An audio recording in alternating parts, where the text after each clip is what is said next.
How media has changed over time through the eyes of someone who was a teen in the 80s. Some background information was that I interviewed my mom, Sarah Perrin.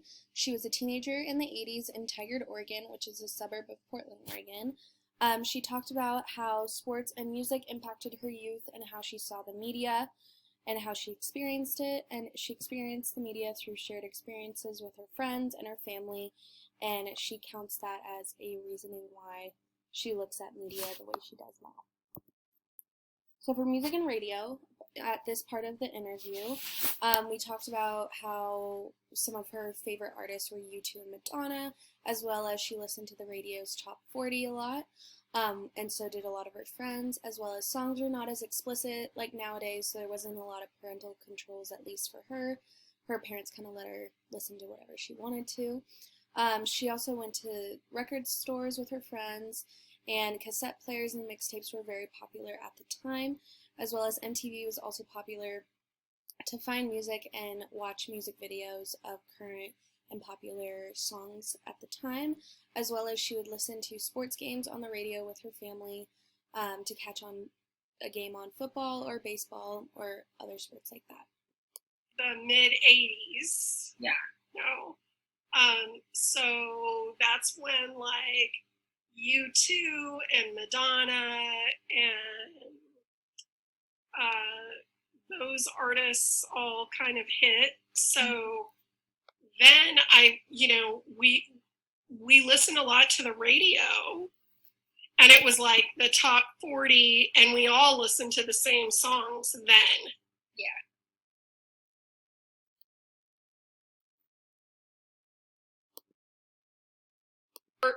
There were a lot of cassettes, and people, like, I had friends who would make you mixtapes and you'd listen to it on your little cassette player.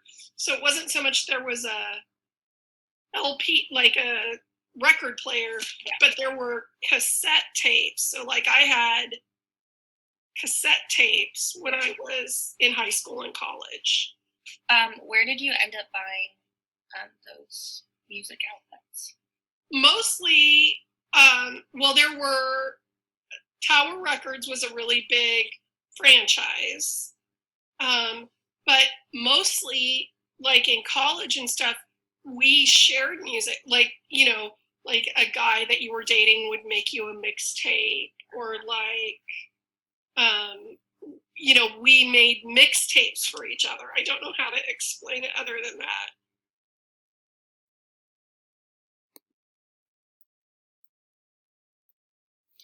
So for television, we talked about how she had a portable TV in her room where she remembers watching movies like King Kong, and also she would watch Saturday Night Live at night.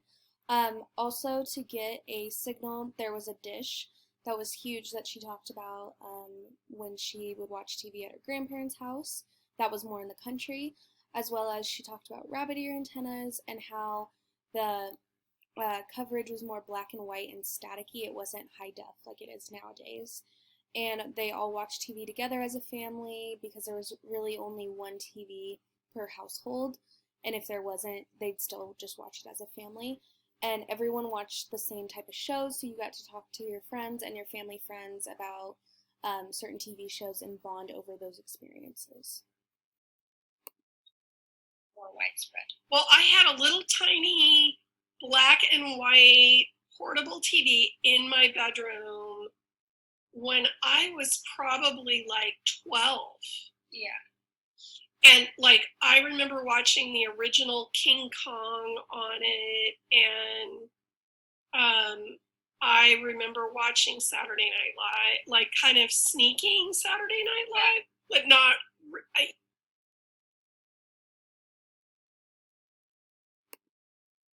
All of your little Disney movies and whatever. Where did you watch your first TV programs, and what was the viewing experience like? Well,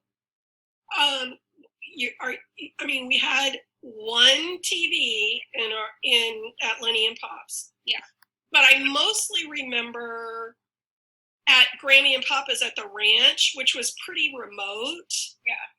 They had a satellite, like they went to the expense of getting a satellite dish for their TV at their remote ranch in Southern Oregon. And the dish was probably as big as the patio at our beach house. Like, it was probably 16 feet wide, 16 feet by 16 feet in diameter, this dish. Yeah. It was huge. It took, in order to watch different things, because there was pretty much only 3 networks. Yeah. You had to move it around, and there were also rabbit ear antennas on top of the TV. So it was black and white. It was pretty snowy, if you know what I mean when I say that. It's staticky. Yeah, it was.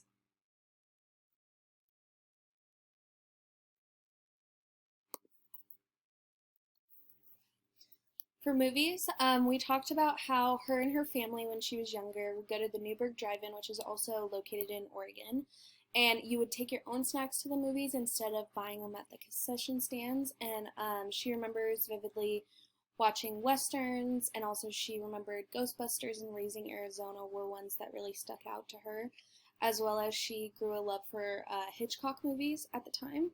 And it was a treat to go to the movies when she was younger, so in college they didn't really go quite as much just because it costs extra money and everything like that.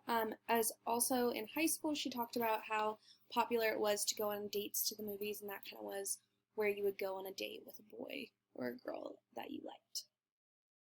This year or whatever. Yeah. And then kind of transitioning into movies now. What were your first outgoing movie experiences like? And how are they different from how they were today, but not actually today, more before COVID today? Well, we went to the drive-in all the time. Yeah. Lenny and Pop took me to the drive-in all the time, and I would have the back seat, and your grandpa would make popcorn and whatever. We took our own, we really didn't go to the concession stand per se. We mostly brought candy and popcorn and snacks from home. Yeah. And we went to the drive-in all the time.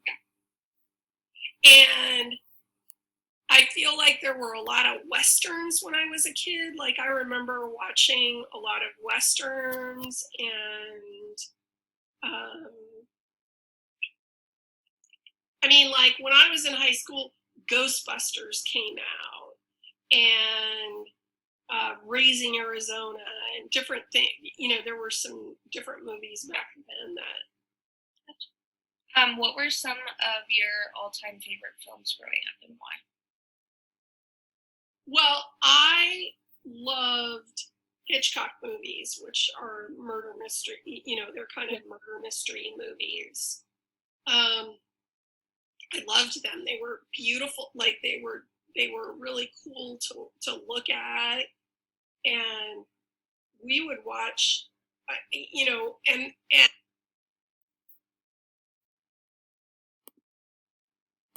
we didn't really go to the movies then.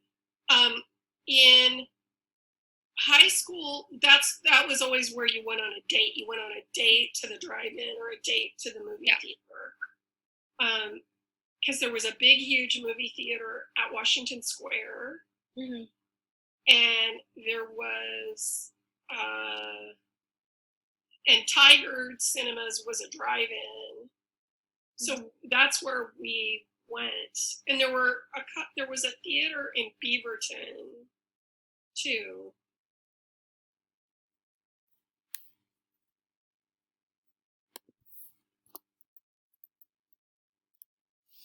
It was really interesting getting to know how media has changed over the years and how different it was for my mom when she was growing up.